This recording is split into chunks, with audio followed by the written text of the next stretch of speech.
Halo teman ngobrol, kembali lagi di ruang ngobrol. Kali ini aku Nugi sama Rehan mau bahas komik lokal, gak baru-baru amat sih, tapi somehow teman-teman Kuratoru dan ruang ngobrol tahunnya barusan. Nah, udah lama sebenarnya bisa dibilang rilisnya, tapi baru dinaikinnya kayaknya baru kemarin deh di Komipara 6 ya. 6 ya kemarin tuh. Komipara 6 baru. Komipara 6. Marka ini karya dari Kuroni sama Lord. Untuk story-nya itu Kuroni sama Lord bareng, terus art-nya sendiri dari Lord. Oh ya, dari ini dia apa? With Zonohedron ini apa ya? Aku kurang tahu juga sih. Nggak kenal. Cuman ya ditulis with, mungkin dia bagian apa gitu. Oh, Di dalamnya ada nggak tuh? Di dalamnya, oh ya. Kita lihat bentar ya teman-teman. Kolaborator. Produksi. Mungkin hitungannya apa ya? Circle-nya atau gimana mungkin? Oh, produksi. Ada kolaboratornya juga. Oh gitu ya. Ini bisa dilihat teman-teman credits-nya gitu. Oke, aku ada kesan bukan mix dalam arti in a bad way, tapi aku tidak expect konklusi dari komik ini tuh akan seperti itu. Sebelum aku panjang-panjang lebar ke sana, kamu mau ada omongan gitu tentang kesan pertama dari komik ini? Mungkin apa ya? Ini kan aku sebenarnya pertamanya nggak terlalu tertarik gitu loh. Kebetulan kan aku baca sebelum Komipara ya, jadi udah tahu duluan. Terus kayak apa yang ditunjukin tuh cuman kayak ini tuh komik tentang apa perjalanan lah bisa dibilang ya, perjalanan. Mereka menjelajahi hutan gitu. Pertamanya kayak mereka nyari burung ngapain di hutan gitu. Tapi makin lama itu progresinya kayak pelan-pelan loh, kok ini ada yang aneh gitu. Karena bisa dibilang ini temanya tuh mungkin apa ya dibilangnya, ngangkat soal tabu. Biasanya kan kalau kita perjalanan ke alam gitu kan ada hal-hal, misalkan hal-hal yang nggak boleh dilakukan apa gitu, kayak kamu nggak boleh begini, nggak boleh begini, orangnya harus berapa. Nah di sini tuh apa ya, progresinya tuh awalnya nggak kelihatan, tapi lama-lama tuh ternyata begini, jadi bisa begini ya jadinya tuh. Nah kalau dari impresi kok saya kayak gitu sih jadinya. Mungkin melengkapi Han ya teman-teman, komik ini tuh awalnya aku kira semacam catatan journaling, kayak komiknya Beng Rahadian, mencari kopi itu kan. Nah, aku kira tuh bakal kayak gitu. Ini tuh journaling tapi ada narasi di dalamnya gitu. Apalagi kita buka dikit deh. Nah, awalnya kayak cerita biasa. Ntar di gambar ini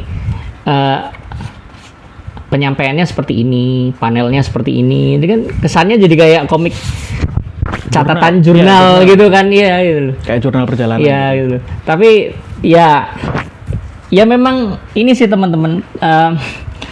Aku yakin teman-teman yang udah baca komik ini itu pasti mind blown, apalagi sama endingnya gitu. Nah, ini ada unsur misterinya teman-teman.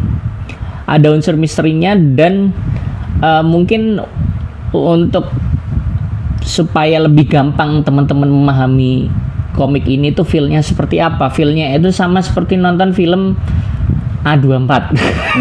Film-film A24. Bayangin kayak gitu deh. Nah, spesifik. Nah, itu experience. Enggaknya itu dari aku deh. Dari aku experience yang aku dapatkan sebelum aku ngomongin katakanlah pendapatku lengkap tentang komik ini, itu experience-ku. Kamu mau nambahin nggak? Kalau soal experience ya, aku lebih ke itu sih, karena tetap aku kan kalau baca misteri ya tetap pasti nebak-nebak lah. Ini bakal kejadiannya gimana. Tapi ya itu mungkin kayak kadang kan kalau misalkan kita nebak misteri itu kayak kesel, aduh ini kok bisa begini sih, kok jadinya begini. Tapi di sini tuh enggak, aku ngerasa kayak begini, ternyata ya masuk akal juga dengan ceritanya begini gitu loh. Dan itu kayak aku bisa merasakan sesuatu yang real gitu, meskipun memang itu ngomongnya gaib gitu loh, tapi kayak ini mungkin malah di sana bener kejadiannya seperti ini gitu. Oke. Komik ini itu banyak bicara soal isu kehutanan. Mulai dari hal-hal tabu yang seperti tadi kita bahas, misalkan kayak alam gaib dan lain sebagainya. Kalau di hutan kan kita sering dapat teguran kayak wah kamu jangan kencing sembarangan, kamu jangan ngomong kotor bla bla bla gitu, kamu jangan ngapa-ngapain gitu kan. Mulai dari hal itu sampai ke hal yang itu cukup serius dan somehow ranahnya itu hampir politikal. Komik ini itu sebenarnya adalah komik yang tahu porsinya dan komikusnya benar-benar tahu dia ngomong apa gitu. Bahkan risetnya pun kelihatan di dalam, tapi komikusnya juga tidak terlalu mendikte atau mendidaktis si pembaca gitu loh. Itu apa ya, hint-hintnya soal apa yang dia pelajari itu kayak tipis-tipis tuh, apa ya, kayak nunjukin secara culturalnya itu bagus. Ini harusnya dimention dari awal sih, tapi komik ini kan settingnya tuh di hutan Kalimantan. Ya, tahu sendiri mungkin kita udah sering denger apa cerita gaib tentang Kalimantan gitu ya. Maafkan warga Kalimantan ya. Tapi apa namanya, kayak apa ya nyebutnya? Kebetulan ada temanku yang orang Kalimantan dan dia waktu baca tuh kayak, wah ini dia juga kaget gitu loh. Orang Kalimantan aja nggak kepikiran begini gitu loh. Dan ada kayak bisa dibilang sebuah mimpi yang yang belum bisa tercapai bisa dibilang. Dan itu yang bikin kayak oh anjir, ini komik kayak apa nih, dalam banget gitu. secara emosionalnya dalam banget gitu loh. Aku mau nambahin Zihan soal tadi yang aku bilang kenapa komik ini itu menurutku komikusnya tahu apa yang mau dia sampaikan, termasuk tadi ya soal riset kecil-kecil tadi. Oh ternyata di Kalimantan tuh tidak ada harimau harusnya, tapi kenapa malah ketemu harimau dan lain sebagainya gitu kan. Ya itu satu dari sekian hint-hint yang sebenarnya kalau dari di pelajaran geografi ya. Di pelajaran geografi lah. Silakan dikoreksi teman-teman, tapi intinya mungkin kalau sesuai keilmuannya harusnya ini nggak ada ya, kok malah itu ada dan lain sebagainya. Itu komikusnya itu memanfaatkan itu untuk memberikan twist-twist yang menarik di komik ini gitu. Dan ngomongin geografi juga ya, ini tuh di komik ini tuh aku senengnya dia itu culturally diverse. Jadi dia tuh untuk karakter-karakternya sendiri dia tuh bener-bener beragam gitu. Kayak kalau dari kelompoknya tokoh utama itu kan mereka ada yang dari Jawa, ada yang dari Kalimantan. Gitu. Jadi nggak kayak cuman ini cerita di Kalimantan, semuanya orang Kalimantan gitu. Iya, fully pendatang gitu. Jadi ada pendatang, ada yang emang orang asli. Dan kadang tuh ada bahasa-bahasa yang keluar secara spontan gitu bisa dulu. Jadi di sini kan juga ada orang asingnya ya, dan orang asingnya tuh nyebutkan juga bahasa mereka masing-masing, tapi kayak bukan yang kayak terlalu ini penting banget aku harus nyari tahu artinya gitu. Blasteran gitu-gitu. Iya, blasteran kan banyak di situ. Nah, tapi kayak ya udah mereka secara natural aja, dan kayak ini bener-bener menunjukkan gitu loh, mereka orang kamu orang British ya, kamu ngomongnya aksennya begini. Ya jadi senengnya tuh ya itu beragam lah bisa dibilang. Nah ini ngomong soal beragam, aku ngerti sih, aku diomongin teman-teman kalau ini tuh sebenarnya komik dibuat untuk OC-OC-nya Mbak Froni ini kalau nggak salah ya. Yang bule-bule itu kan OC-nya dia gitu, original karakternya dia gitu. Dan biasanya komik tipikal yang seperti itu kebanyakan fanservice. Tapi somehow aku baca ini itu nggak kerasa fanservice teman-teman, dan itu make sense, bukan make sense tapi works buat aku. Terus terang works buat aku karena bagaimana karakter bule dimasukin ke plot semacam ini di hutan Kalimantan, terus kayak dicurigai penebang liar dan lain sebagainya itu gitu ya. Bagaimana cara mengantagonisasikannya pun juga oke, keren. Dan ya seperti yang aku bilang di awal tadi, feel-nya itu rasanya kayak film A24 gitu. Nah itu. Ya apalagi setelah antagonisasinya itu pun ternyata twistnya itu pun kayak bukan sesuatu yang dipaksakan banget gitu, kayak bener juga ini pantas aja mereka seperti ini, mereka dibuat seperti ini. Ternyata ya ada tujuannya tersendiri gitu.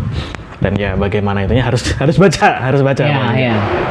Ya mungkin sebagian orang mungkin kurang bisa work sama desain-desain yang di akhir ya, desain-desain karakter, desain-desain artwork di akhir. Tapi kalau buat aku teman-teman itu works karena itu bahkan lebih psychological, karena orang-orang modern itu ya ngertinya bentuk-bentuk yang apa ya, menyeramkan atau bentuk-bentuk yang non duniawi itu ya yang seperti itu.